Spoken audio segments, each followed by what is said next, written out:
Life is all about energies. Experience spirituality the mystical and medical way with Dr. Amod Sachan.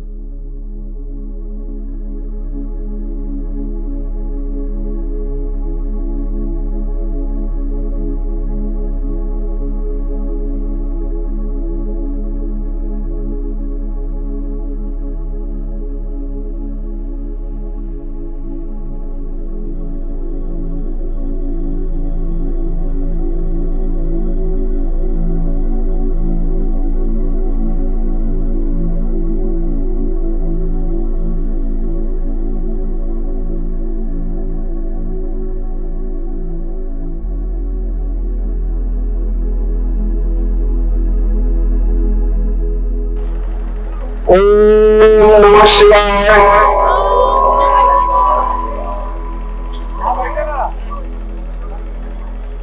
बहुत अच्छे। आज हम लोग इस प्रांगण में उस परम पिता परमात्मा को याद करेंगे जिसने हमको ये जीवन दिया, और हम प्रार्थना करेंगे कि वो आज हमको इस जीवन के उन रहस्यों के बारे में बताएं कि हम इसको कैसे सफलतापूर्वक जिए। तो सबसे पहले हम उस अनंत गुरु की कृपा से जिससे ज्ञान मिलता है उनकी आराधना करेंगे। सबसे पहले उनको नमन करेंगे।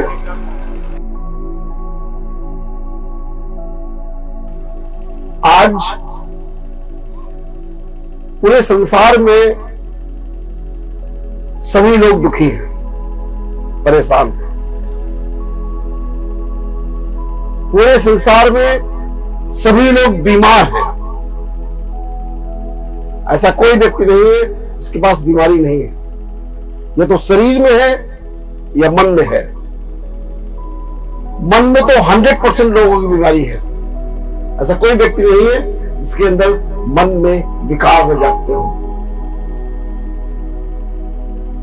तो ऐसा है क्यों? क्योंकि जब जब हमारे मन में विकार जागते हैं तब तब ये मन व्याकुल होता है, दुखी होता है, परेशान होता है। और जब दुखी और परेशान होगा तो निश्चित रूप से जो कर्म करेगा वो सही नहीं होगा। तो ऐसा क्यों होता है, इसको समझना सबसे पहले आवश्यक है। अगर हम इसको समझ जाएं तो हम इसको ठीक कर सकते हैं। दुर्भाग्यवश ये काम जिन लोगों को दिया गया था, समाज को दिशा प्रदान करने का जिन लोगों का काम था, वो स्वयं अज्ञानी निकले। इसलिए पूरे विश्व की ये परिस्थिति है। ये काम धर्म के जो लोग धर्म का ज्ञान देने वाले थे, ये काम उनका था। वो चाहे हिंदू धर्म हो, सनातन धर्म हो, मुस्लिम धर्म हो, क्रिश्चियन हो, सिख हो, कोई धर्म हो, उनके धर्म गुरुओं का, उनके प्रणेताओं का ये काम था कि समाज को दिशा प्रदान करते और उनको जीवन जीने की कला बताते। लेकिन वो लोग स्वयं धर्म को नहीं समझे। मैं इतनी विश्वसनीयता के साथ कैसे कहता हूं कि इन लोगों को धर्म नहीं आता? सभी धर्म सिर्फ एक बात कहते हैं। हर धर्म का एक मूल है, और वो है सभी मनुष्यों से, सभी प्राणियों से, सभी जीव जंतुओं से, सभी पशु पक्षियों से और सभी प्रकृति से सिर्फ प्रेम करो। सत्य निस्वार्थ प्रेम करो।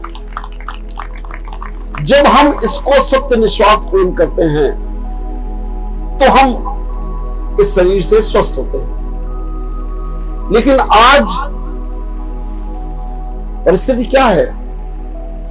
आज एक व्यक्ति दूसरे व्यक्ति से युद्ध कर रहा है और उसी पड़ोसी से युद्धरत है। एक समाज दूसरे समाज से लड़ रहा है। एक देश दूसरे देश से लड़ रहे हैं। पूरी दुनिया में सिर्फ युद्ध की भीषण आग जल रही है, और वो भी धर्म के नाम पर। सारे युद्ध जितने भी हो रहे हैं ये सब धर्म के नाम पर लड़े जा रहे हैं। तो इन परिस्थितियों में ये पूरा विश्व है। जब इसको हम अपने मेडिकल क्षेत्र में देखते हैं, तो जब हमको मेडिसिन पढ़ाई गई और आज भी पढ़ाई जा रही है, हम आज भी पढ़ा रहे हैं, तो हम वहां से शुरू करते हैं जहां से नॉर्मल एनाटॉमी और फिजियोलॉजी शुरू होती है। उसके बाद पैथोलॉजी देखते हैं कि इसके अंदर बीमारी कैसे पैदा होती है, फिर उसका विश्लेषण करते हैं, उसकी जांचें करते हैं, और उसके बाद फिर उसकी जो भी बीमारी बनकर आती है उसका निपटारा करते हैं, उसकी दवा देते हैं, और वो दवा से वो उस रोग से थोड़ा सा निजात पाता है, थोड़ा मुक्त होता है। लेकिन वो बीमारी परमानेंट नहीं जाती है, वो अंदर बनी रहती है। तो डॉक्टर्स को भी, मेडिकल प्रोफेशन में और लोगों को भी उसके पहले का पार्ट नहीं बताया गया, नहीं सिखाया गया। तो न केवल सामान्य जन, बल्कि वो मेडिकल फ्रेटर्निटी, वो कम्युनिटी जो कि जिसका काम था लोगों को ठीक करना, उनको भी ये समझ में नहीं आया कि इसको कैसे ठीक किया जाए। मुझे कुछ वर्षों पहले इस ज्ञान की उत्पत्ति हुई, मैंने उसको गहराई से समझने का प्रयास किया, और एक घटना जो मुझको सबसे ज्यादा प्रभावित करती है कि कुछ रोगियों का, खास तौर से हार्ट अटैक के मरीजों का इलाज किया गया आध्यात्मिक पद्धति से, ध्यान के माध्यम से। तो वो लोग जब उनको पूरी तरीके से हमने इलाज किया तो वो पूरे ठीक हो गए। 93% पेशेंट वो थे जो 2 कदम चल नहीं पाते थे, सांस फूलती थी, नींद नहीं आती थी, परेशान थे। वो सब के सब मरीज 93% पेशेंट पूरे ठीक हो गए। जो 2 कदम नहीं चल पाते थे वो तेज तेज चलने लगे, पहाड़ में चढ़ने लगे। ये जो एक रिसर्च हमने देखी, जिसका जो प्रणेता थे वो डॉक्टर APJ अब्दुल कलाम थे, अपने भारतवर्ष के पूर्व राष्ट्रपति। तो उसके बाद फिर मैंने इसको गहराई से रिसर्च करना शुरू किया, देखना शुरू किया, और देखते देखते उसके बारे में ये समझ में आया कि ये हमारे शरीर में कैसे काम करती है। हम लोग बहुत सारा इस संसार का ज्ञान रखते हैं, नई नई टेक्नोलॉजी, नए नए इक्विपमेंट्स, नई नई इंटरनेट, नए नए आर्टिफिशियल इंटेलिजेंस, इसके बारे में खूब नॉलेज रख रहे हैं। लेकिन अपने बारे में जानकारी बिल्कुल शून्य है। इस संसार का सर्वश्रेष्ठ कंप्यूटर ये शरीर है, और इस शरीर के अंदर प्रभावित होने वाली ऊर्जा, एनर्जी जो इसके अंदर प्रभावित होती है, वो है इस शरीर का सॉफ्टवेयर। तो इसके बारे में हमको किसी को कुछ नहीं पता।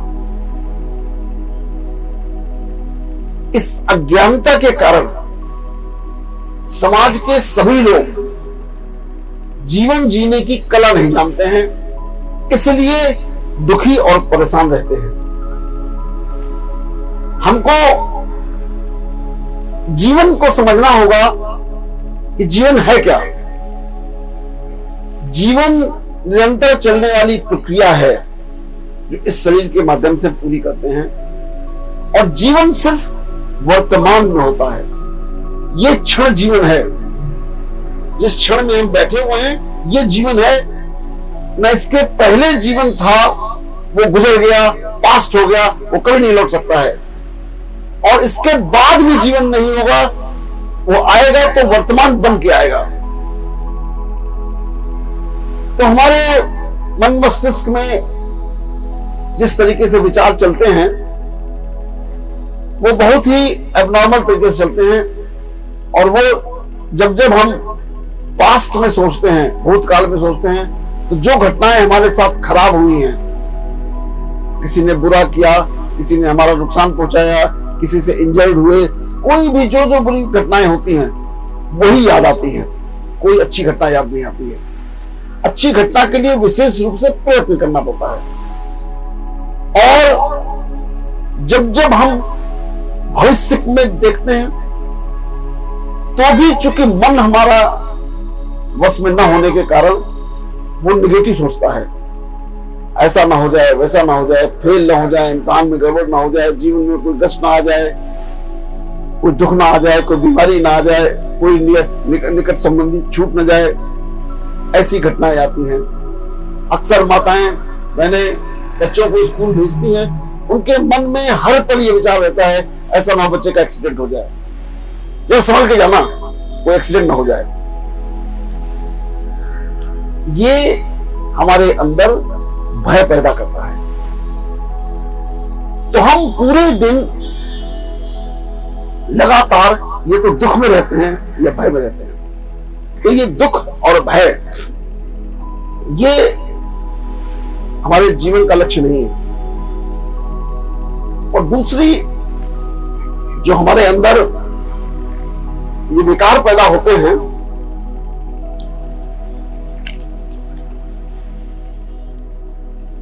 इनके पैदा होने का कारण क्या है, क्यों पैदा होता है?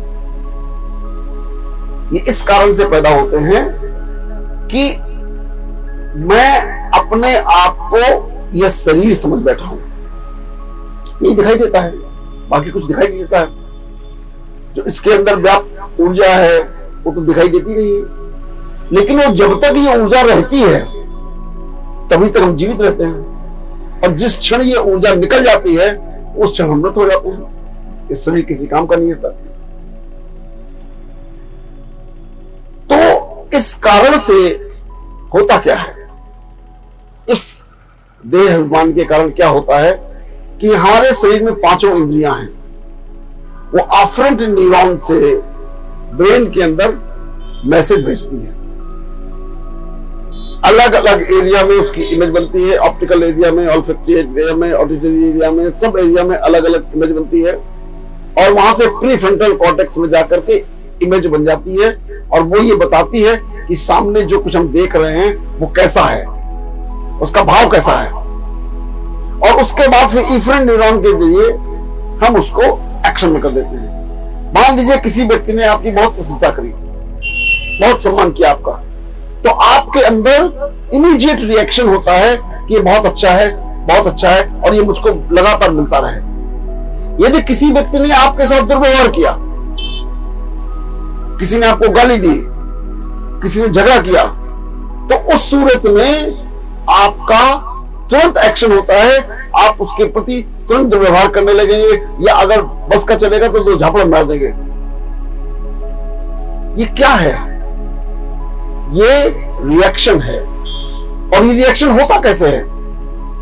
हमारे मन में जो विचार चलते हैं वो विचार एक न्यूरॉन के माध्यम से चलते हैं। न्यूरॉन में एक एंड से दूसरे एंड तक जो मैसेज ट्रांसफर होता है उसकी स्पीड बहुत फास्ट है।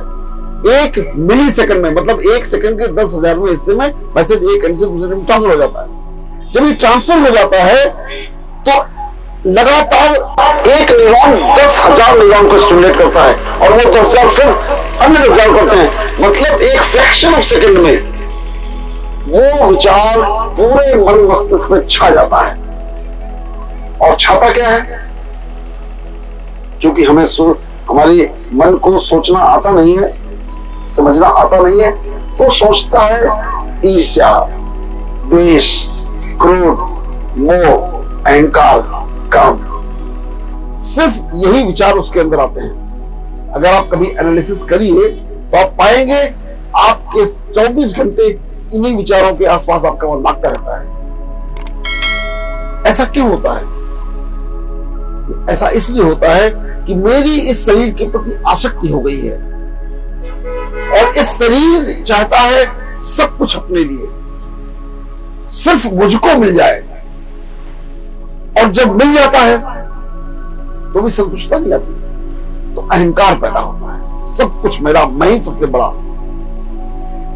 और अगर नहीं मिलता है, अक्सर नहीं मिलता है, तो उस समय न मिलने का कारण हम अपने अंदर ही खोजते हैं, तो मिलने का कारण हम दूसरे में देखते हैं। इसके कारण से नहीं हुए, इसने हमारा नुकसान किया, इसने हमारी पढ़ाई में डिस्टर्ब किया, इस टीचर ने ठीक से नहीं पढ़ाया, तो उसके प्रति द्वेष पैदा होता है।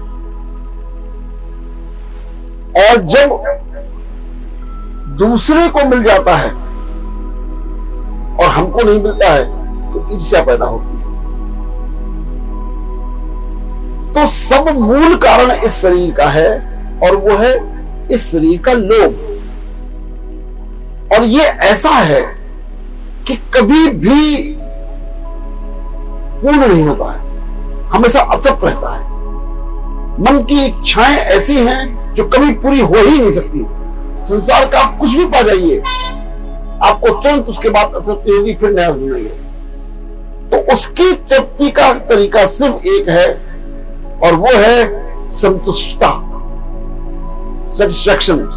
जो है, जैसा है, बहुत अच्छा है, जो कुछ भी है। और उस संतुष्टता से ही जब हम अपने आप में स्थापित हो जाते हैं तो ही हम खुशी पाते हैं।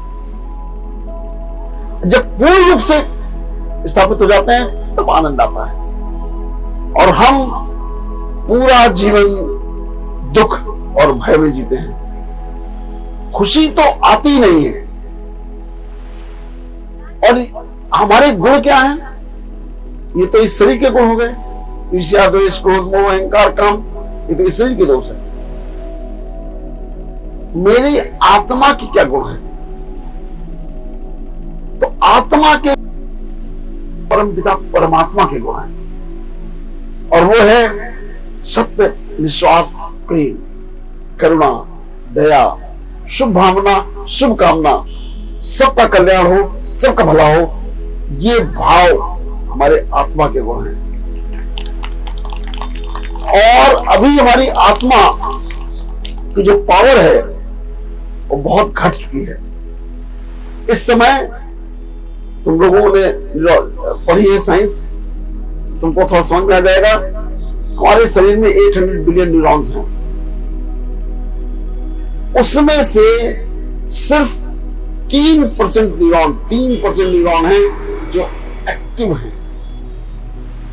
बाकी सारे न्यूरॉन्स इनएक्टिव पड़े हुए हैं, जिनका उपयोग ही नहीं है। तो 3% न्यूरॉन जो एक्टिव है, आत्मा उसी में वास करती है, एनर्जी उसी फ्लो करती है।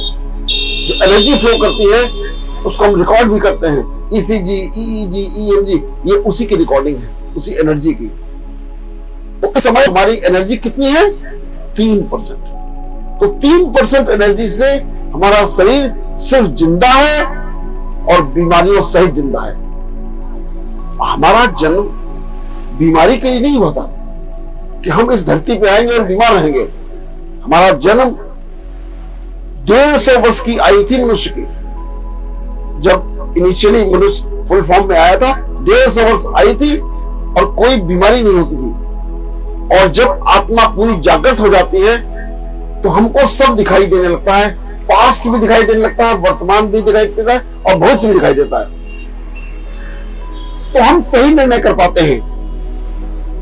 यहां तक तो यहां है, उसके अलावा आपका ज्ञान इतना बढ़ जाता है कि आपको अपने जीवन भी दिखाई देने लगते हैं। और ये व्यक्ति आज की तारीख में कोई व्यक्ति शरीर त्यागता नहीं है, शरीर छूट जाता है, उसकी मृत्यु हो जाती है। उस समय जब लोग पूरे निरोगी थे तब लोगों की मृत्यु नहीं होती थी, वो जागृत अवस्था में शरीर छोड़ते थे कि अब इस आयु इस शरीर की पूरी हो गई है, इसलिए मैं शरीर छोड़ करके अब इस गर्भ में जा रहा हूं। आपने रामचरितमानस पढ़ी होगी। रामचरितमानस में रामचंद्र जी ने नारायण ने मां कौशल्या को सपने में बताया कि मैं आपके गर्भ से जन्म लूंगा। तो जब जन्म हुआ, अगर आप लोगों ने रामचरितमानस पढ़ी हो, तो उसी नारायण के स्वरूप में आए। तो उन्होंने उसे प्रार्थना करी कि मुझे आप बालक स्वरूप में दिखाई दे, आप मुझे इस ईश्वरीय स्वरूप में दिखाई दे। तब वो बालक के स्वरूप में आए। तो सब लोग जागृत अवस्था में होते थे, लेकिन आज क्या स्थिति है? हमको अगले पल की खबर नहीं है कि अगला पल क्या होगा, और हम विकार पे विकार जगाए जा रहे हैं। हम इस प्रकृति का हिस्सा हैं, इसी से इवॉल्व हुए हैं, और हमारे में और बाकी जानवरों में सिर्फ एक अंतर है, चेतना का। हमारी चेतना, हमारी कॉन्शियसनेस हाईएस्ट डिग्री की है, जानवरों की चेतना लोएस्ट डिग्री की है। वो सिर्फ खा सकते हैं, पी सकते हैं, सो सकते हैं, प्रजनन कर सकते हैं, उत्सर्जन कर सकते हैं, बस। वो कुछ भी सोच करके कुछ क्रिएट नहीं कर सकते हैं, कुछ भी नया नहीं बना सकते हैं। और मनुष्य ने पूरा संसार बना दिया। जो इतना संसार सुंदर दिखाई देता है, ये मनुष्य का बनाया हुआ है, और इसी धरती से बनाया हुआ है। जो कुछ भी निकलता है उसी धरती से निकलता है। वो भोजन जो हम खाते हैं, जिससे हम इतने छोटे से इतने बड़े बन गए हैं, उसी भोजन से जो इस धरती से मिलता है, उसी को खा करके हम लोग इतने बड़े हो जाते हैं। लेकिन उसके बाद हम उसको भी भूल जाते हैं, उसके साथ भी अत्याचार करते हैं। ऐसा क्यों होता है? क्या कारण है? हम अभी बात कर रहे हैं, हम लोगों को सबको समझाएगा कि हमको कोई विकार नहीं जगाना चाहिए, हमको बिल्कुल सबके साथ प्रेम और करुणा में रहना चाहिए। लेकिन जब वो व्यक्ति आता है, जो परिस्थिति आती है, जब काम करने की जगह जाते हैं, तो फिर वही विकार दिखते हैं। हम किसी से सत्य निस्वार्थ प्रेम नहीं कर पाते हैं। ऐसा क्यों? यही बीमारी है, और इस बीमारी को कैसे ठीक करें उसी के बाद पता चलेगा। तो इस बीमारी का कारण है हमारे मन की बनावट। मन इसी आत्मा का पार्ट है, लेकिन अब इस मन को मेरे आत्मिक स्वरूप में, आत्मा के कंट्रोल में काम करना चाहिए था, लेकिन ये मन इस शरीर से आकर्षित हो गया है और शरीर के कंट्रोल में चला गया है। और ये इस शरीर की इंद्रियों का मालिक था मन। अब ये मन शरीर की इंद्रियों का गुलाम हो गया है। जो इंद्रियां कहती हैं वो पूरा करने लगता है, जबकि मन को होना चाहिए था किसका गुलाम? आत्मा का। और आत्मा का गुण क्या है? प्रेम और करुणा। तो ये शरीर की आकर्षण की वजह से इसने पैदा कर ली है आसक्ति, और इतनी आसक्ति है, इतनी आसक्ति है कि उससे चिपका हुआ है। वो उठने को तैयार नहीं है, हटने को तैयार नहीं है, और हर पल उस आसक्ति के कारण, उस लालच के कारण दुख भोग रहा है। तो अपने ही विचारों का दुख भोग रहा है। तो क्यों अब ये बदल क्यों नहीं पाता है?